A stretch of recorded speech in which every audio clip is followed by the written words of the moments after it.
Hey guys, welcome back to Contest Prep University. I'm Joe Klemczewski with Adam Atkinson, episode 4 in Flawed Peaking Concepts.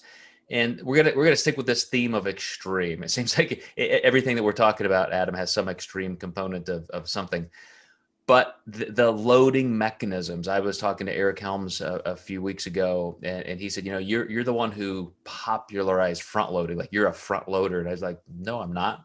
He said, yeah, that, back 15, 20 years ago when you were winning hundreds of pro cards with clients, like that's what you did. And I said, there's never a front load.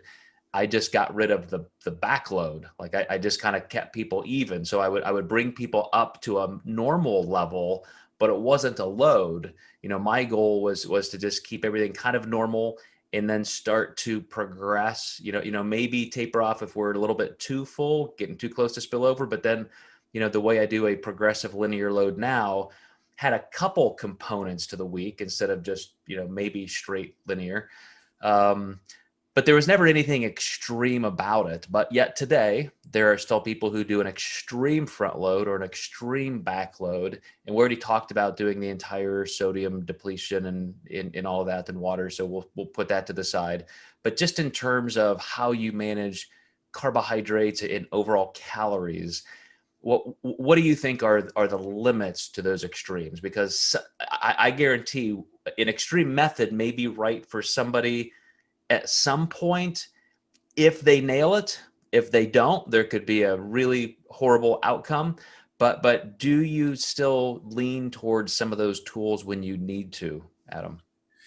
Yeah, man, this is a tough one because there's always a time and place that you will go a little more extreme with a client. With my peak week packing list, I have a few girls who will bring like maybe a slice of pizza backstage, just more so for the sodium content, or if they're just completely stuffed and they can't fit much food in. That's a good kind of low volume, high calorie food option.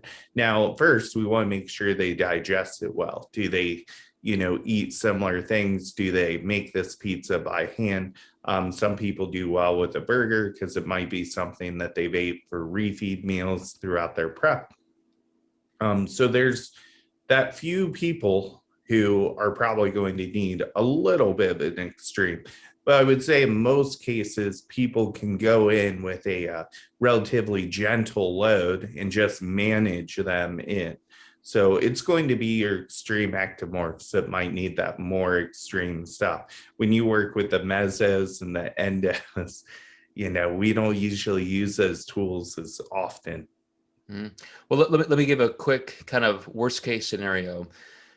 So the front load, the way it was ascribed to me, which was just to get people up to where I know where their glycogen ceiling level is, and then we're going to manipulate it from there.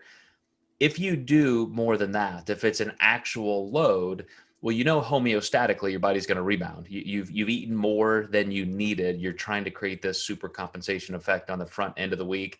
So where do you go from there? Okay, so now you've done that, you've achieved this super compensation, you have to titrate off those extra calories. So now you're moving all those physiological metabolic variables downward. So now calories are coming down, you're losing glycogen in the muscle tissue. So now you have extra glucose floating around, to draw water outside the muscle cell even further.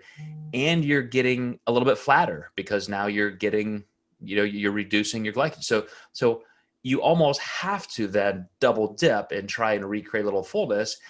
And you've just missed the point to be very steady and find that line, keep all the variables moving in the same direction. So I just don't quite understand a rapid front load. The rapid back load makes more sense in that you're just rolling the dice. It's like, okay, we got 2 days, 1 day. How much can I fill up my body and hopefully not spill over? And there lies the issue. What if you don't make that? What if it is so extreme that you're still spilled over? There's no recovery from that. So again, finding that line a little earlier and knowing that you don't have to be quite so extreme. So that's why I'm still stuck not necessarily using these as intentional tools, But once in a while, Adam, you get in that position where it's this client's really taken off. You have to throw in more food, more food, more food.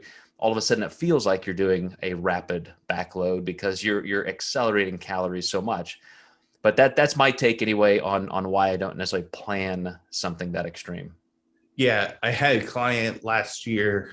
They were like, "Why am I doing a rapid backload?" And I was like, "Well, the plan wasn't to do a rapid Right. backload. It was progressive, but your metabolism has just sped up so much as we've added food that is now actually turned to a rapid backload." I was actually surprised they knew to like categorize it as that. So I was like, they must be watching our podcast, but I was Yeah. like, kudos on the terminology.